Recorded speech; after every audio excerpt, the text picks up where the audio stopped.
네, 안녕하세요. 저는 도화세무에게 세무사 박건규라고 하고요. 오늘 강의해드릴 주제는 사업자 필수 체크, 놓치면 손해보는 세무 상식에 대해서 말씀드리겠습니다. 오늘 그리고 출석 체크 이벤트가 있다고 하시네요. 그 라이브 강의 출석 체크 하신 분들께 광고성 임원이 1만원, 파워클릭 AI 매출원만 사용 가능한 그 광고성 임원이를 지급해 드린다고 합니다. 당일 선착순 최대 20명이라고 되어 있고요. 네.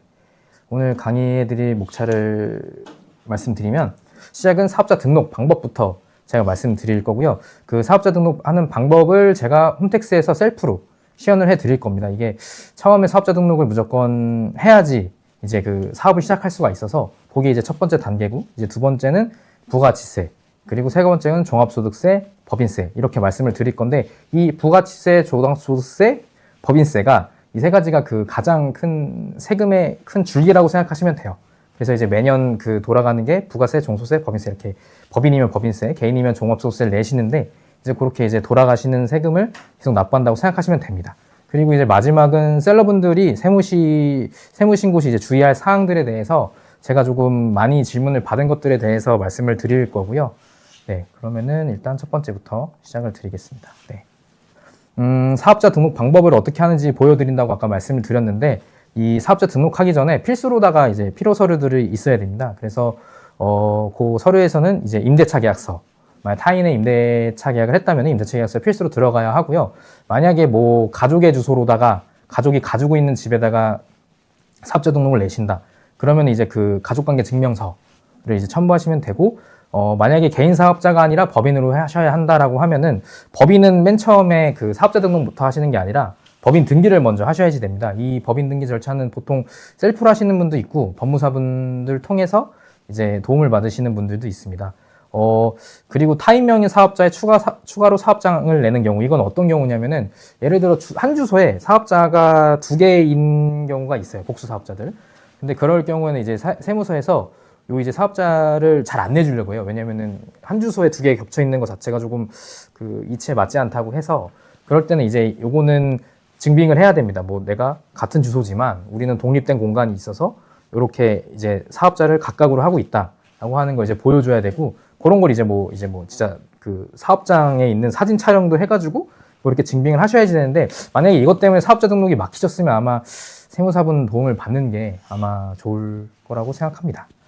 예, 그리고 이제 홈택스에서 셀프로 사업자 등록하는 방법을 볼 건데요. 제가 여기서 그 창을 띄워드리면서 시연을 한번 해드릴게요. 네, 여기 일단 제 아이디로다가 들어왔고요. 보통 이제 아이디 비밀번호 치고 들어오시고 공동인증서나 이제 간편인증을 하셔야지 됩니다. 그래서 이제 공동인증서나 간편인증 하시고 나서 들어오면은 이 첫 창이 뜨게 되실 거고요. 그리고 이제 여기로 들어가면 증명, 등록, 신청, 여기에 사업자 등록 신청, 정정, 휴폐업 이렇게 되어 있습니다. 그럼 여기 개인 사업자 등록 신청 란으로 들어가셔서, 네, 여기에 보면 처음에 인적사항이 나오세요. 그럼 여기에 이제 뭐 휴대폰 번호를 치시고,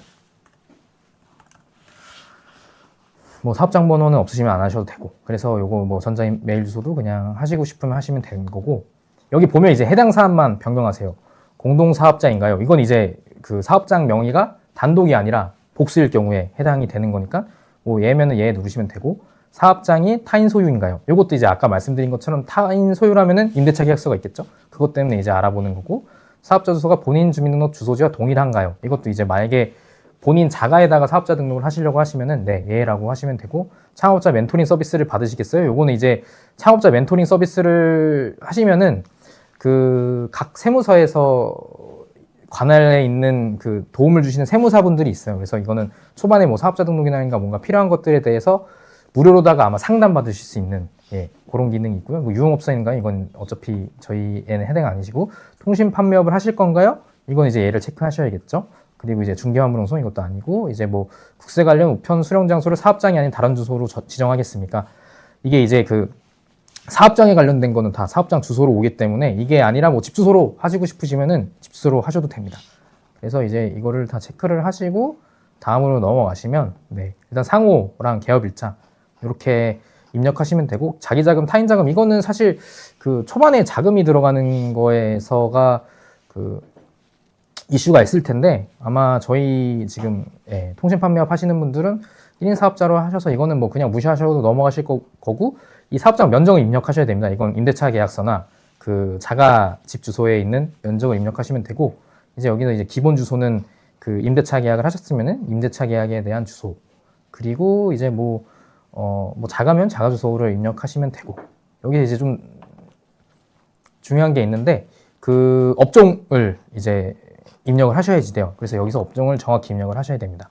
그래서 이 상단에서 업종 입력 수정을 누르시면 여기 업종 키워드 쓰는 란이 있어요. 업종 코드도 있는데, 여기서 이제 통신 판매업 이라고 쓰시면 여기 통신 판매업에 관련된 것들이 쭉 나옵니다.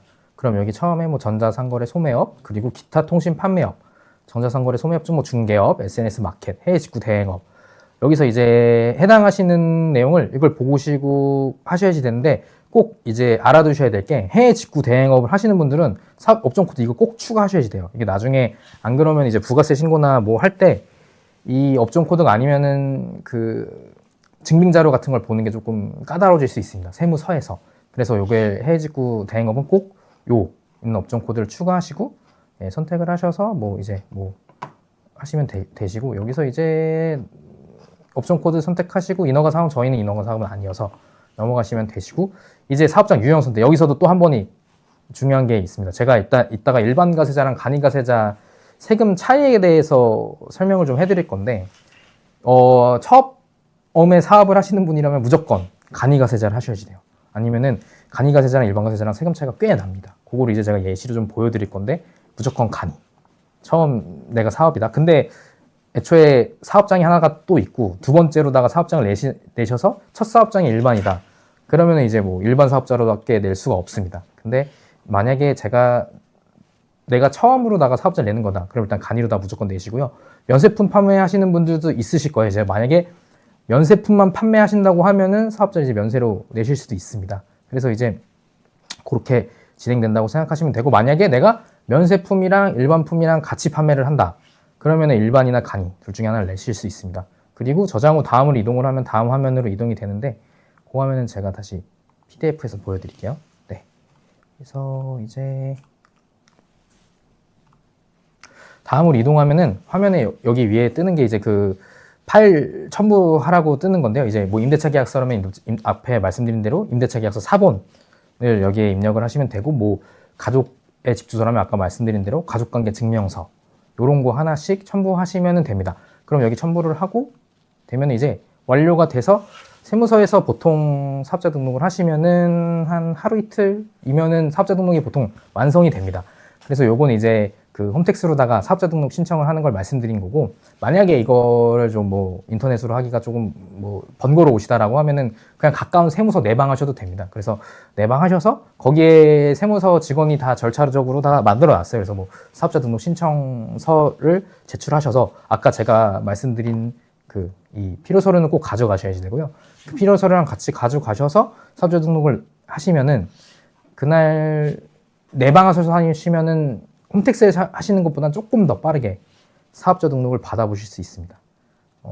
그리고 저희 사업자 등록 아까 업종 코드 꼭 말씀드렸는데, 아까 제가 그 참고란에 써 있는 게 그냥 일반 전자상거래업이시면 업종 코드는 이제 525101 요걸로 하시면 되고, 해외 직구 대행업이시라면 업종 코드가 525105입니다. 그래서 해외 직구 대행업을 만약에 내가 전자상거래업도 하고 해외 직구 대행업도 하고 있다 라고 한다면은 525105라는 해외 직구 대행업에 대한 업종 코드가 꼭 들어가셔야지 돼요. 이거를 안 하셔가지고 이제 세무서에서 이제 소명 요청이 오시는 분들을 꽤 봐서, 요건 이제 중요하고, 이제 뭐 525104는 블로그 등 SNS, 그러니까 뭐 인스타나 블로그로 개인적으로다가 이제 판매를 하고 계신다면은 업종 코드는 요걸로다가 하시면 됩니다. 네. 그리고 이제 다음은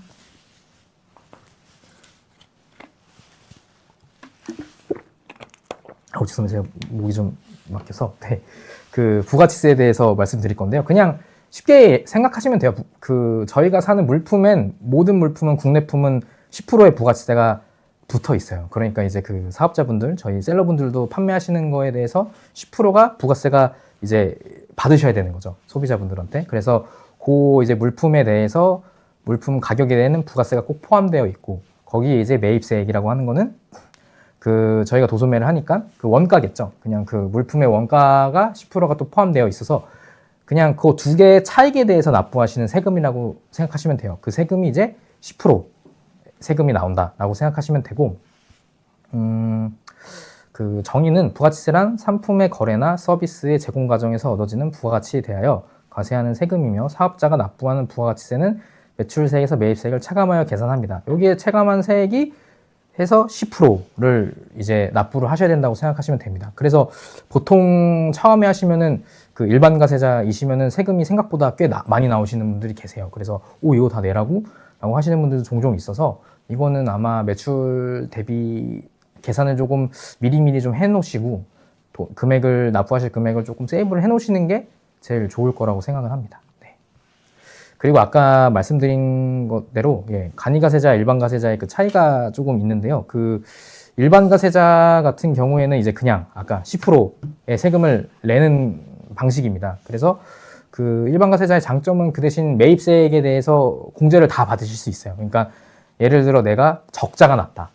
그러면 이제 뭐 그럴 일은 많이 없겠지만, 또 그러면 안 되지만, 적자가 나서 그 세금에 대해서 공제를 받을 수 있다고 하면은 그 10%를 환급해 줍니다. 그래서 예를 들어 내가 뭐 물품을 1억짜리를 샀는데 어쩔 수 없이 뭐 8천만 원에 샀으면 2천만 원에 대한 적자가 났으니까 거기에 10%, 200만 원에 대해서 돌려주는 게 어쨌든 일반가세자의 장점이라고 할 수 있는데, 그렇게 해서 만약에 내가 매입을 너무 많이 할 수 있다라고 하면은 일반가세자로 하시는 것도 좀 도움이 되실 수 있어요. 그래서 연간 매출액이 1억 400만 원 이상으로 예상되거나 간이가세자 배제되는 업종 또는 지역에서 사업을 하고자 하는 경우에는 일반가세자로 등록하여야 합니다.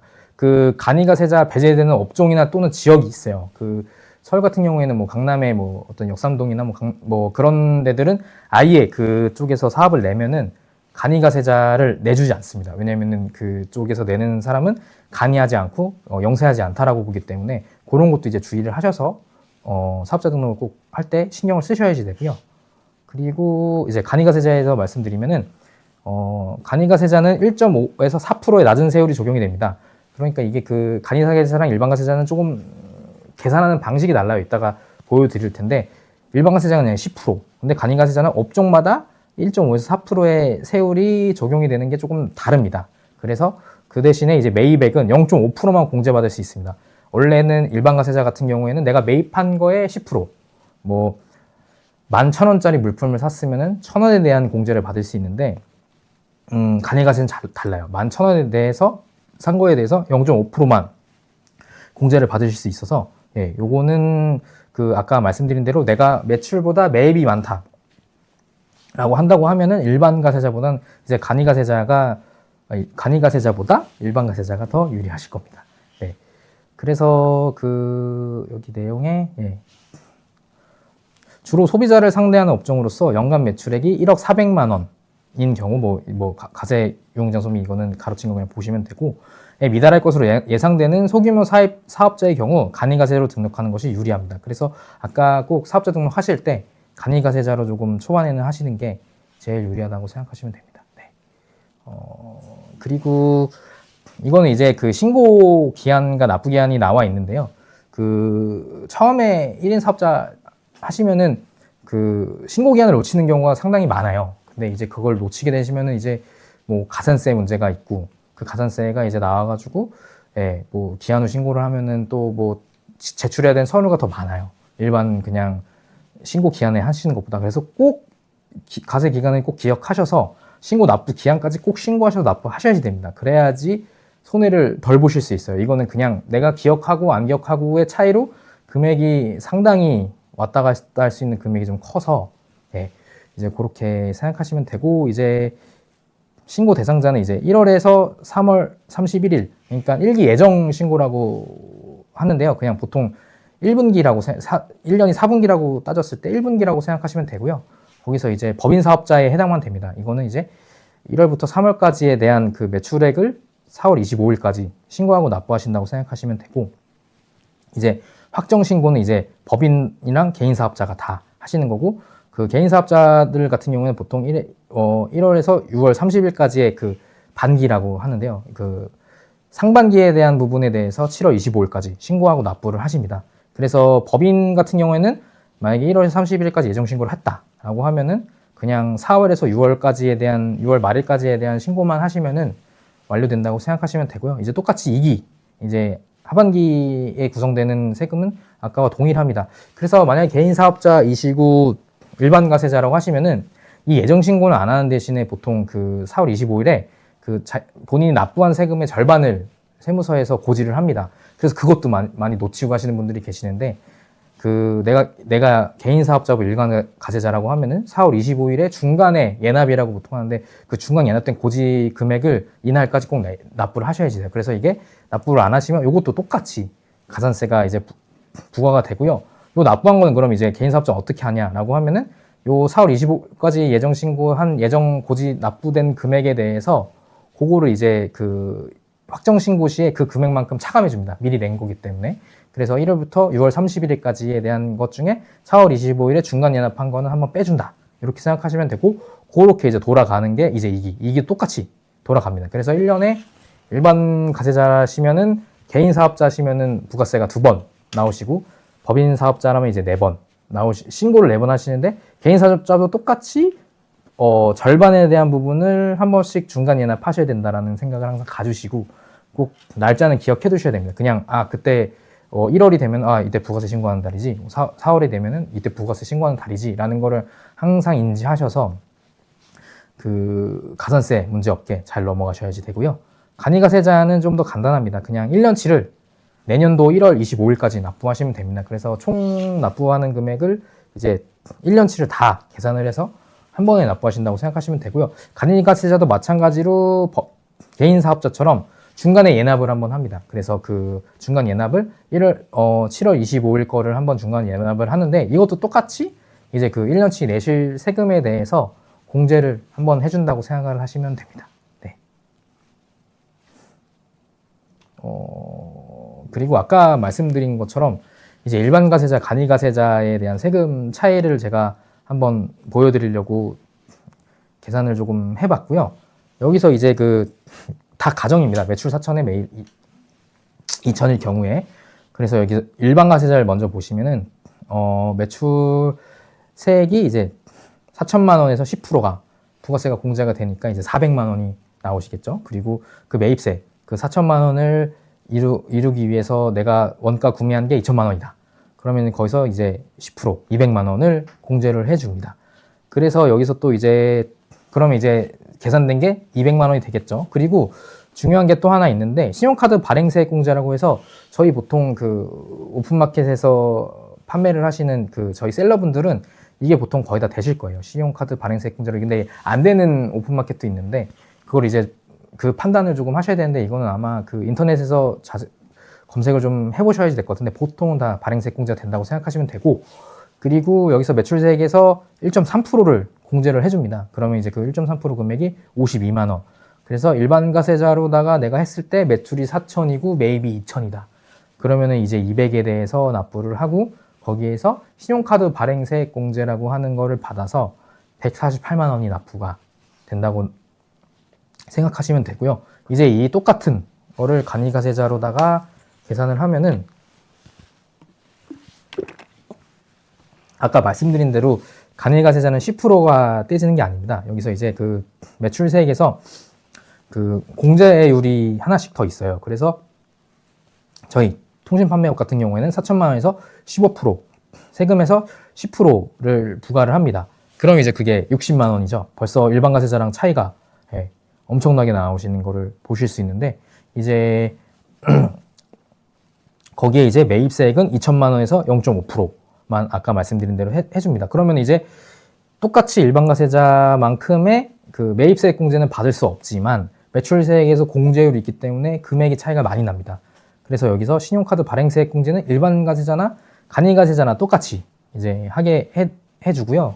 여기서 이제 그 나오는 게 50만 원, 60에서 10만 원을 빼니까 50만 원이 나오고, 신용카드 발행세액공제가 52만 원이 있습니다. 근데 이제 신용카드 발행세액공제로 해서 빼면은 50에서 52만 원 빼면 2만 원이 남으면 2만 원을 돌려줘야 되냐? 근데 그 얘기는 아닙니다. 이 세액공제라는 거는 내가 그 납부한 금액이 아니기 때문에 그냥 그 납부할 세금이 없으면은 여기서 차감액을 뭐 돌려주진 않는데, 근데 만약에 이 일반 가세자가 매입세액이 여기서 4천이 아니라 5천이어서 뭐 매입세액이 500만 원이다. 그래서 100만 원이 적자가 났다. 1000만 원이 적자가 났다.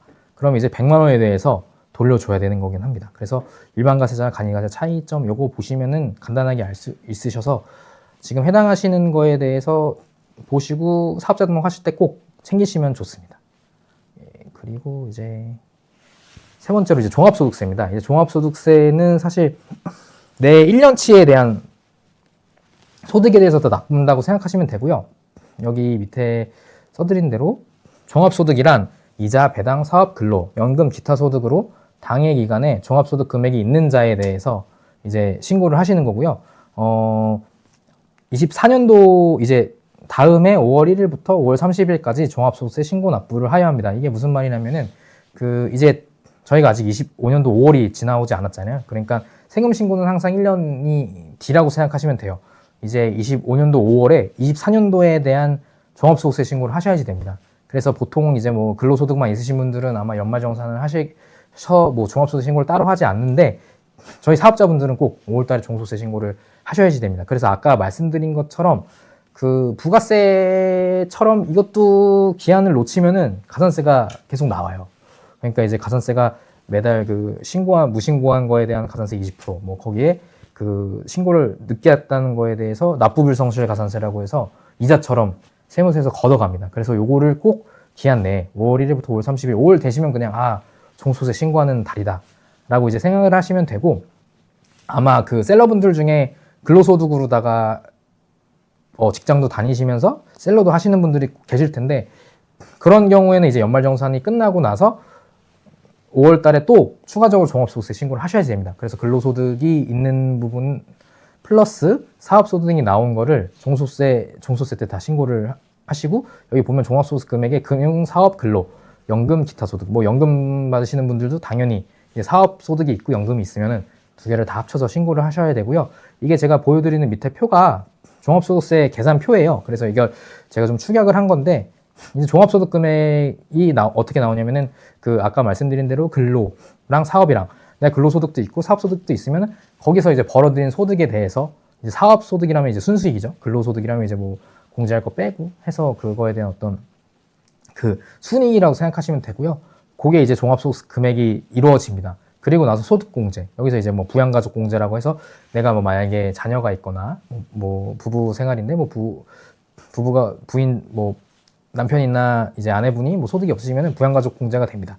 그래서 이제 그게 있고, 소득공제는 또 여러 개의 어떤 그 조항들이 좀 있어요. 그래서 그거는 참고를 하셔서 여기까지 다 넣지는 못했고요. 그 참고하셔서 하시면 되고, 이제 중요한 게 종합소득세 과세표준, 이제 이런 걸 소득공제를 빼고 나면 과세표준이라고 해서 한번 그 내가 얼마의 세금을 내는지를 계산을 한번 해보셔야지 돼요. 그래서 이제 그 과세표준이 이따 나중에 산출세에서 보여드릴 건데, 그 6에서 45%, 그러니까 많이 벌어갈수록 많이 납부를 하시는 거라고 생각하시면 돼요.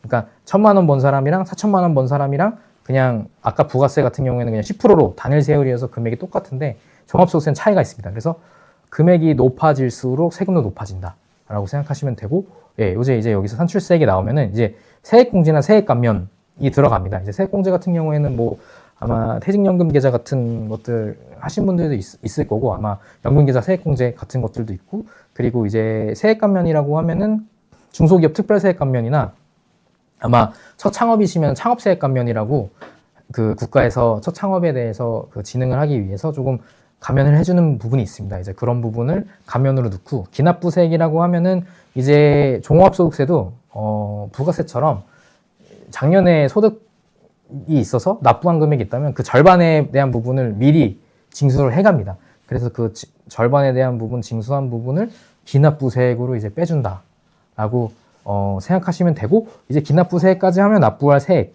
정말 내가 납부할 세금이 딱 나온다고 생각하시면 됩니다. 그래서 이제 두 번째는 이제 아까 제가 말씀드린 세율을 말씀드릴 건데요.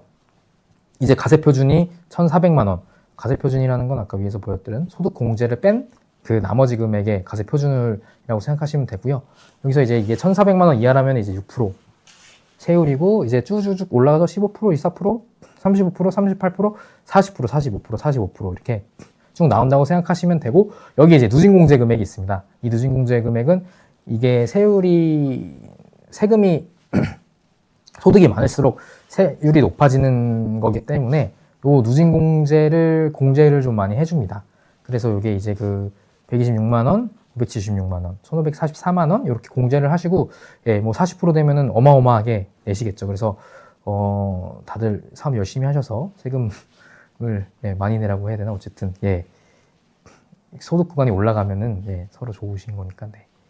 그리고 이제 세 번째로 이제 법인세입니다. 그 법인세는 아까 말씀드린 대로 개인 사업자와 별개로 법인 등기를 하셔야지 되는 거고요. 법인 같은 경우에는 실질이 아예 다릅니다. 그러니까 개인 사업자는 개인 사업자에서 이루어진 소득은 모두 개인 사업자 대표자 건데, 법인은 그렇지 않습니다.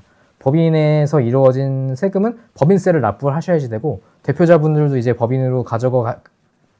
법인에서 돈을 빼가시려면은 항상 그 증빙이 있어야 돼요. 그 증빙이라고 한다면은 뭐 그 출처라고 해야겠죠. 그래서 이 법인세는 본점 주 사무소 또는 사업의 실질적 관리 장소가 국내에 있는 내국 법인은 국내외에서 발생하는 모든 소득에 대해서 법인세 납세 의무가 있습니다.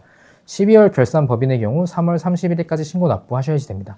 예. 그래서 이게 이제 그 12월 결산 법인이라는 게 어떤 말씀이냐면은, 그 법인은 1년의 사업 기간을 정합니다. 뭐 내가 12월 결산 법인이라고 하면 사업 기간은 1월부터 12월까지고, 뭐 6월 결산 법인이라고 한다면은 뭐 7월 1일부터 그 다음 연도 7월 1일까지 이렇게 그 결산 일을 변동하셔서 신고하실 수 있는데, 보통 이제 대부분 90%는 이제 12월 결산 법인인 경우가 많고요. 이제 그거를 똑같이 3월 31일 날 잊지 마시고 신고를 하셔야지 됩니다. 3월 31일 날 또 신고를 안 하시면은 아까 종합소득세 신고한 것처럼 똑같이 가산세가 있고, 예, 그 가산세에 대해서 납부 불성실이라고 해서 그 늦게 신고한 거에 대해서 늦게 납부한 거에 대한 가산세를 무조건 다 걷어갑니다. 그래서 이 법인세 내용을 좀 보시면은 일단 당기순이익이라고 합니다. 이제 결산서상 당기순이익이라고 하면은 그냥 그 법인이 그냥 1년에 다 사업을 하고 나서 남은 순이익이라고 생각하시면 돼요. 이것저것 다 빼고 인건비 빼고 재료비 빼고 원가비 빼고 다 뺀 다음에 이제 세무 조정이라는 절차를 거치는데, 이게 조정은 사실 이게 그 회계상과 세법상이 뭐 다른 어쨌든 뭐 되게 복잡한 내용인데, 이 조정은 아마 혼자서 뭔가 셀프로 하시기는 많이 힘드실 거예요. 그래서 이걸 세무 조정을 하시는 거를 이제 넘어가셔서 차가감 소득 금액이 나오고 기부금 한도초과 2월 송급산입. 그래서 이게 보면은 딱 봐도 그 아까 종소세보다 훨씬 더 내용이 어려우시죠? 보면은 그 기부금 한도초과미 2월 송금산입 소득 금액. 그러니까 이게 법인은 아마 셀프로 신고하시기가 좀 힘드실 거예요. 그 보통의 그 복식부기라고 해가지고 그 장부 작성을 해야 되는데, 이 복식부기가 그 차대를 맞춰야 됩니다. 근데 이거는 이제 그 전공자들도 조금 뭐 헷갈려하는 경우가 있어서, 예, 그런 부분들을 이제 다 고려를 하셔야지 되기 때문에 법인세를 셀프로 신고하시는 분들은 아마 예, 대단하신 분들인데, 그게 힘드시면은 이런 건 이제 그냥 전문가의 도움을 받으시는 게 조금 더 마음도 편하고 세금도 좀 덜 나오시게끔 하실 수 있을 거예요. 그래서 법인세는 어쨌든 제가 그 큰 틀의 세금 중에 하나여서 소개를 드려봤는데, 법인이신 경우에는 법인세, 부가세 말고 법인세 같은 경우에는 세무사무실 도움을 좀 얻으시는 게, 세무주변 전문가들의 도움을 얻으시는 게 좋지 않을까 싶습니다. 그래서 지금까지 정리해보면은 아까 말씀드린 대로 부가세, 그리고 개인이 내는 종합소득세, 법인세에 대해서 말씀드렸고요. 꼭 이제 중요하실 거는 아까 말씀드린 대로 그 신고 기한을 놓치시면은 되게 불이익이 생각보다 엄청 많아요. 그게 하루만 넘어가더라도 불이익이 너무 많기 때문에 꼭 기한 내에 뭐 무조건 하셔야지 돼요. 뭐 틀리시더라도 일단 기한 내에 한 다음에 수정하실 생각을 하셔야지, 아예 기한 내에 신고를 뭐 아무것도 안 해버린다고 하면은 그게 문제가 있기 때문에 그거는 꼭 기한 내에 신고를 하셔야지 저희가 이제 뭐 어쨌든 불이익 없이 딱 그 법만큼만 세금을 내실 수 있습니다. 만약에 기한 후가 지나고 뭔가 세금이 이건 내가 계산한 것보다 훨씬 더 많이 나오네라고 한다고 하면 전문가의 도움을 그때는 받으셔야지 되는데 그 전에 꼭 정기 신고 기한 내에 하셔야지 됩니다. 그래서 딱 그 기한만 생각하시면 돼요. 1월 달에는 1월, 7월은 부가세를 납부하는 달이다. 그리고 이제 3월 달엔 법인세, 5월 달에는 종합소득세 이렇게 납부하신다는 생각을 항상 사업을 하시면은 그거를 머리에 이제 계속 각인을 하고 계셔야지 됩니다. 저희 같은 경우에 그 정기 신고를 안 하시고 기한 후 신고로 오시는 분들이 꽤 되시는데 그러면 이제 뭐 크게는 세금액으로 막 두세 배씩 더 손해 보신 분들이 계셔서 일단은 기한 내에 무조건 신고를 하시는 게 중요하다. 네, 그리고 이제 마지막 챕터인데요. 그 셀러 세무 신고 시 주의사항, 저희가 그 셀러분들 신고를 많이 해드리면은 항상 그 자주 여쭤보는 것들이 있어요. 그래서 이제 그 주의사항에 대해서 말씀드리는 건데 그 첫 번째가 아까 말씀드린 대로 신고 기한 놓치지 않기 꼭 기억하셔야 돼요. 1월, 3월, 5월, 7월은 그냥 무조건 세금 내는 날이다 라고 기억을 하시고 그때 기한을 놓치지 않고 세금 신고를 해야 된다라는 생각을 하셔야지 되고, 두 번째가 이제 적격증빙 수치라고 해서 제가 뒤에서 보여드릴 건데 그 적격증빙이라고 하는 거는 매입세액 때 공제되는 부분들이 따로 있어요. 그 매입세액 때 공제되는 부분이 이 적격증빙을 갖춰야지만 이 국가에서 이거를 이게 그래 네가 비용으로 썼구나 라고 하는 거를 알아줘서 이제 그 부분을 빼주는 겁니다. 근데 그게 증빙 수치를 제대로 못 하시면은 요것도 또 불이익을 받으실 수 있어요. 그래갖고 이제 그거 적격증빙 수치하는 걸 한번 알아볼 거고, 그리고 세 번째가 이제 해외 구매 대행업 하시는 분들이면은 처음에 하시는 분들은 소명자료 구비를 잘 이제 못 하세요. 그래서 제가 저희 거래처 있는 분께 이제 허락을 받고 저희 거래처분 정리하는 거를 이제 엑셀 파일로 그냥 캡처를 해서 가지고 왔는데 그거 한번 참고해 보시면 좋으실 것 같고요. 그리고 이제 네 번째가 이제 종합소득세 신고 시 경비율 판단, 기장물 판단입니다. 그래서 이거는 이따가 보여드릴 텐데 이 경비율이 그 매출액에 따라 좀 달라집니다. 그래서 매출액이 커지면은 그 경비율이 당연히 줄어들겠죠. 이제 그 부분에 대한 경비율을 조금 봐서 내가 어떻게 신고를 해야 되는지를 사전에 점검을 좀 하셔야지 돼요. 그래서 만약에 뭐 이제 뒤에 말씀드릴 건데 간편장부나 복식부기 뭐 이런 거가 두 개가 나눠지는데 복식부기면은 이제 혼자 하시는 게 좀 쉽지 않으실 겁니다. 아까 말씀드린 대로 차변 대변을 맞춰야 되는데 요건 이제 전공자들이 하는 거여서 그거는 좀 어려우실 거고, 일단은 제가 적격증빙부터 말씀을 드리면은 적격증빙에는 이렇게 세 가지가 있습니다. 뭐 세금계산서, 현금영수증, 이제 신용카드, 체크카드 이렇게 세 개가 있는데 그냥 딱 요 세 개가 적격증빙에다가 생각을 하시고 나머지는 다 적격증빙이 아니다 라고 생각을 하시면 돼요. 그래서 어디서 거래를 하셨는데 뭐 신용카드 같은 경우에는 그냥 쓰시면 다 영수증이 자동으로 남아서 문제는 없으시지만 뭐 신용카드, 체크카드 같은 것들이, 근데 계좌이체를 하고 나신 다음에는 꼭 필요한 게 세금계산서랑 현금영수증 발급 꼭 하셔야지 돼요. 그러니까 내가 부가세가 포함된 물품을 이제 구입을 했다. 그런데 계좌이체를 했다. 라고 한다고 하면 이 세금계산서나 현금영수증은 꼭 받으셔야 됩니다.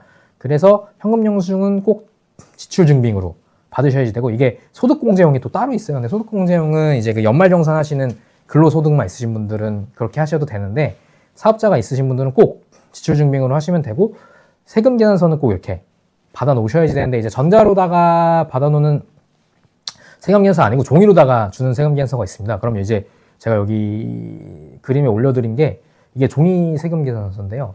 여기 양식이 이제 이런 거를 실물로다가 받아 놓으셔서 꼭 보관을 해 놓으셔야지 돼요. 그래서 저 같은 경우에 어떻게 하냐면 이제 종이 세금계산서를 받으면은 까먹지 않게끔 이제 조금 사진 촬영도 좀 하고 있습니다. 일단은 계속 말씀해 드리면 질문을 올려주시면 제가 바로바로 확인해서 말씀을 드릴게요.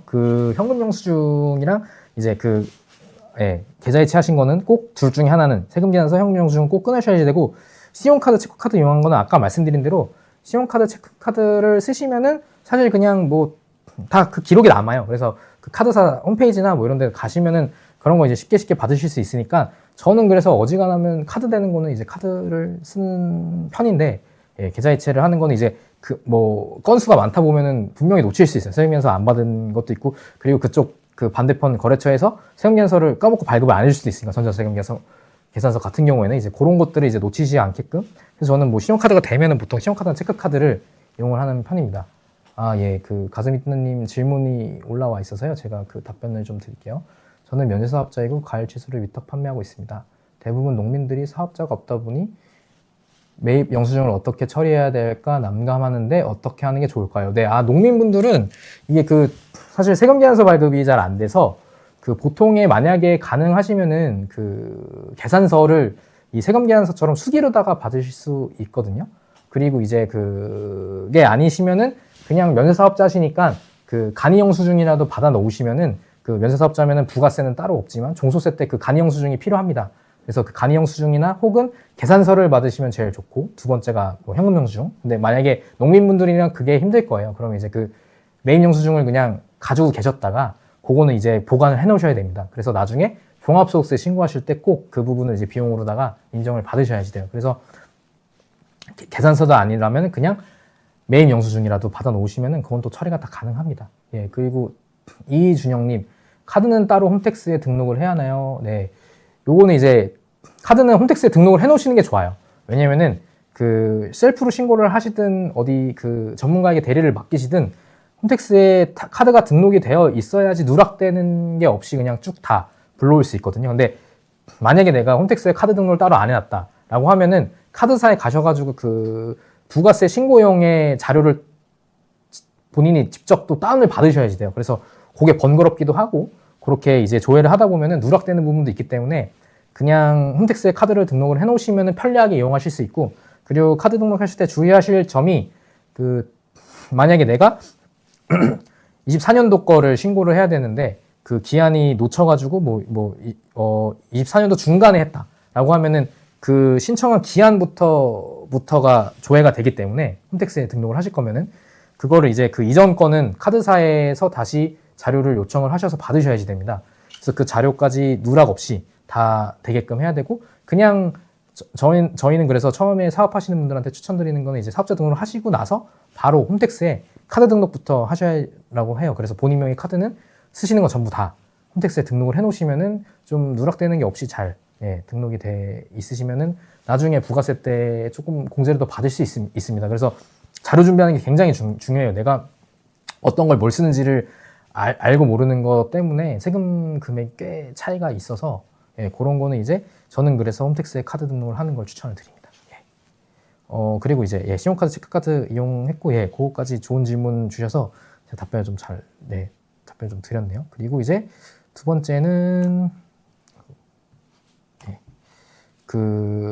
해외 구매 대행 하시는 분들 소명자료 구비를 해 놓으셔야지 돼요. 그래서 이거를 보통 하시면은 순이익에 대해서만 신고를 들어가요. 해외 구매 대행업은. 그래서 내가 구매하는 물품이 해외에서 구매를 하다 보니까 이 금액을 이제 환율이랑 여기 보시면 원가, 판매가, 수수료까지 이렇게 쭉 해서 내가 얼마의 이익을 보고 있는지에 대한 거를 만들어 놔야 돼요. 이걸 제대로 만들어 놔야서 이게 왜 그런 거냐면은 세무서에서 보기에는 매출액이 뭐 예를 들어 1억으로 잡혔어. 근데 해외 구매 대행은 어쩔 수 없이 신고를 3천만 원으로 해야 되고 뭐 이렇게 빼서 순이익으로 해야 보니까 홈택스에 국세청에서 보는 매출보다 신고하는 매출이 적으니까 무조건 공무원들이 세무공무원분들이 이제 물어봅니다. 요거 왜 매출 1억으로 잡혀 있는데 3천만 원으로다가 신고가 됐죠? 라고 했을 때 저희가 요걸로다가 다 소명을 해야 됩니다. 그래서 이제 엑셀로다가 전부 다 금액 딱싹 해놓고 원가 금액 해놓으시고 수수료 그리고 배대지, 배송비까지 쭉 하셔서 엑셀로다 일일이 다 작업을 하셔야지 돼요. 이 작업이 조금 불편하실 수 있겠지만 이것 때문에 부가세가 상당히 차이가 많이 납니다. 그래서 요게 없으셔서 불이익 받으시는 분들도 있으시니까 이 소명 자료를 국세청에 제출을 하셔야 될 수도 있어요. 그러니까 이제 거기에 맞는 아까 위에 말씀드린 적격증명이랑 해외 구매 대행 하시는 분들은 적격증명이랑 그리고 여기에 있는 엑셀 자료까지 잘 이제 매일 내가 얼마에 팔았고 거기에 신고가가 얼마고 이제 순이익이 얼마다라는 거에 대해서 쭉 이제 리스트업을 해 놓으셔야지 됩니다. 그러면 이제 그 부분을 스무스하게 이제 국세청에다가 보고를 하면은 그래 해외 구매 대행이니까 순이익으로 신고를 했구나 순이익으로. 그래서 이제 그렇게 가면 잘 넘어갈 수 있는데 요거 구매 대행 준비가 자료가 안 돼 있다. 그러면은 이제 그 국세청에서도 야 이거를 준비를 안 해놨으면은 이게 네가 1억으로다가 원래 매출 1억을 신고해야 될 걸 3천으로 신고해야 됐으니까 이거 어떻게 할 거야라고 해서 잘못하면 이제 그걸 이제 내가 안 내야 될 세금을 추가로 납부해야 될 수도 있는 그런 이제 불이익이 생기실 수 있죠. 그러니까 이제 당연히 요거는 해외 구매 대행업 하시는 분들은 귀찮으시겠지만 요게 이제 돈 버는 겁니다. 이렇게 만들어 놓으시는 게. 그래서 저희는 저희 고객사분들은 다 이렇게 만들어서 저희가 이제 다 받고 그거에 대해서 이제 신고를 해드린다고 생각을 하시면 됩니다. 그래서 여기 보면은 원가, 판매가, 마켓 수수료, 배송비까지. 그래서 이제 배송비 나오는 것들까지 이제 영수증 같은 거를 다 이제 남겨놓으시면은 그걸로다가 다 이제 사진 촬영 같은 거를 다 해놓으셔서 나중에 세무서 신고할 때 다 이제 제출을 하면은 잘 넘어갈 수 있습니다. 그래서 그거 준비해 놓으셔서 불이익 받는 일이 없으시도록 하시면 되고, 이제 종합소득세 신고 경비율 판단과 기장음을 판단인데요. 저희는 이제 저희 1인 사업자분들은 이제 사업자니까, 이준영님은 또, 소명자료는 국세청에서 양식이 따로 있나요? 아니, 없습니다. 요것도 그냥 저희 고객사분들 중에 한 명이 깔끔하게 정리해 놓으신 거 그냥 보내드린 거고요. 본인이 원하는 양식을 하셔도 돼요. 근데 이제 금액과 어쨌든 이익에 대한 금액은 정확성이 있어야겠죠. 그렇게만 하시면은 그냥 엑셀 파일로다가 만들어 놓으시면은 양식은 따로 없어서 그냥 본인이 편하고 이제 본인이 보기 편하고 금액만 잘 맞으면은 이제 소명자료는 그렇게 넘어가서 양식은 따로 없습니다. 그래서 그리고 이제 마지막으로 종합소득세 신고 경비율 판단과 기장의무 판단인데요. 요게 이제 종소세 신고를 하실 때 이거에 대해서 이제 세금이 계산되는 게 좀 다릅니다. 그래서 이제 복식부기 의무자시라면은 세금에 대해서 아까 말씀드린 대로 대차대조표를 좀 맞춰가지고 차대변을 맞추는 복식부기로 다 신고를 하셔야 되는데 이 부분은 이제 매출의 기준인데요. 3억 원 이상인 분들은 복식부기 의무자로다가 지정이 됩니다. 그래서 이게 수익금액 판단을 어떻게 하냐면 이 3억 원은 직전 연도 수익금액 기준으로 판단을 합니다. 그래서 어떻게 생각하시면 되냐면은 지금이 25년도 이제 5월이 다가오면은 24년도에 소득이 있으신 분들 신고를 하셔야 될 텐데 24년도에 지금 장부 기장의 복식금액 의무자의 판단은 23년도 매출을 기준으로 합니다. 그래서 내가 만약에 23년도, 24년도에 다 사업을 하고 있고 23년도에 3억이 넘었다. 매출이. 그러니까 여기서 말하는 거는 순이익이 아니라 매출입니다. 그래서 3억이 이상이 넘었다고 하면은 복식부기 의무자이시고 3억 이상이 되시니까 이제 복식부기로 신고를 꼭 하셔야지 되고 만약에 안 하시면 또 이것도 어떤 가산세나 이런 불이익이 있으시니까 꼭 이거는 챙기셔야지 되고 만약에 내가 23년도에 3억 원 미만이다. 그러면 이제 간편장부 대상자라고 해서 조금 신고를 하는 양식이 조금 더 간편합니다. 그래서 그냥 간편장부 대상자라고 하는 건데 요거는 아마 조금 셀프로 하시는 분들도 간혹 있으실 거예요. 간편장부 대상자 분들은 내가 원가나 이런 거 자료 준비 좀 잘 해놓으셨으면은 금액만 딱딱딱 입력을 하면 아까 보여드린 대로 세율에 따라서 그냥 세금이 딱 걸려서 넘어가기 때문에 홈택스에서 셀프로 이제 하실 수도 있고 그리고 이제 기준경비율과 단순경비율이 있는데요. 이게 뭐냐면은 이제 기준경비율 같은 경우에는 내가 장부 작성을 하지 않고서 기준경비율로다가 신고를 하는 방법이 있는데 이거는 이제 장부 작성을 하지 않기 때문에 조금 세금이 많이 나옵니다. 기준경비율로 하시는 거는. 그래서 그렇게 그닥 추천드리진 않고 아까 말씀드린 대로 증빙 잘 챙기셔서 간편장부 대상자시면은 이제 기준경비율로 신고하시지 마시고 그냥 세금 신고를 간편장부를 하시는 게 좋고요. 옆에 단순경비율이라고 하는 거는 이거는 정말 말 그대로 단순한 겁니다. 그냥 단순 경비율이라고 있어요. 일정 부분을 꼭 해줘야 되는 비율이 있는데 이거는 좀 이제 매출이 좀 작은 분들이 이 증빙이나 이런 거 챙기기가 좀 힘든 소규모 사업자분들이 있으시니까 요거를 이제 조금 단점을 보완하고자 어느 부분에 대해서 그냥 일률적으로 경비율을 정해줄게라고 한다고 하면은 이제 금액이 좀 많이 줄어듭니다. 그래서 단순 경비율 적용 대상자가 되시면은 이제 어떤 거를 하셔야지 되냐면은 만약에 내가 단순 경비율 적용 대상자인데 이 단순 경비율보다 쓴 경비가 더 많다라고 한다면은 단순 경비율로 하지 마시고 간편장부로 나가 하셔야지 되고 그게 아니라 나는 그냥 간편장부로 하는 것보다 단순 경비율로 하는 게 더 세금이 이득이 된다.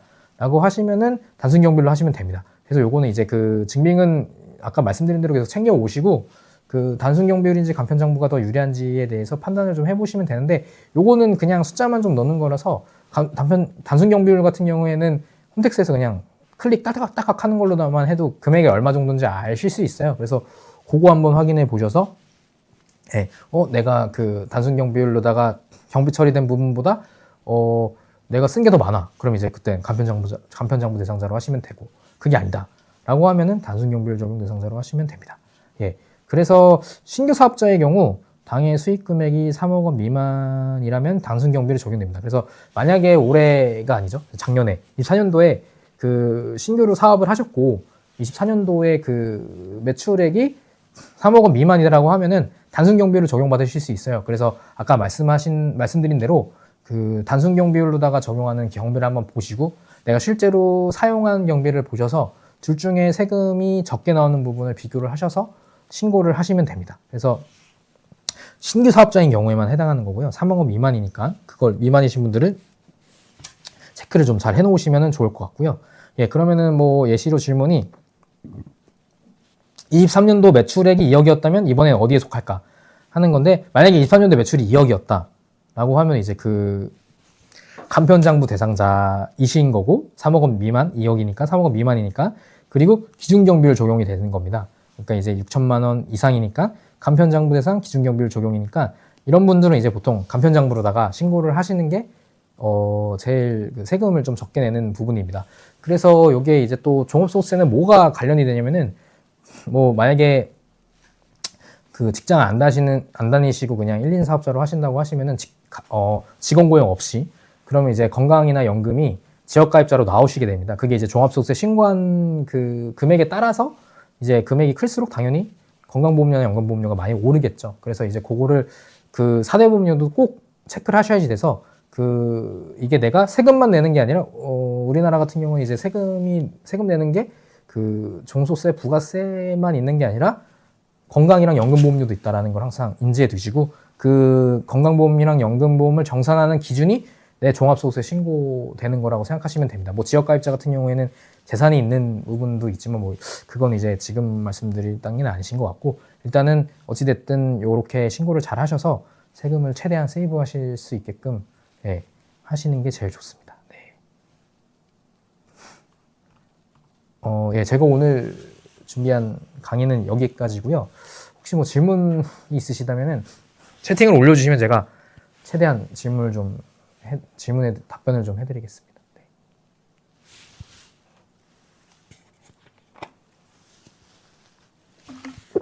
류님, 간이 사업자입니다. 기존에 가지고 있는 차량을 차량 유지비에 처리할 수 있을까요? 네, 차량 관련된 비용이 사업과 관련된 비용이라면, 그러니까 그 차량 유지비가 이제 내가 사업 관련돼서 이제 타고 다녔다라고 한다면은 당연히 경비 처리 받으실 수 있고요.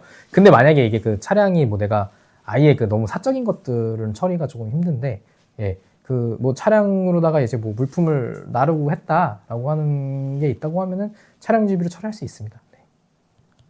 기존에 있는 그 본인 명의이시기만 하면 돼요.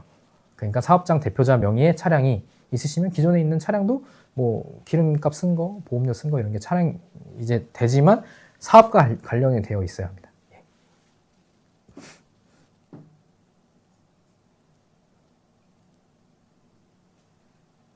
또 없으신가요?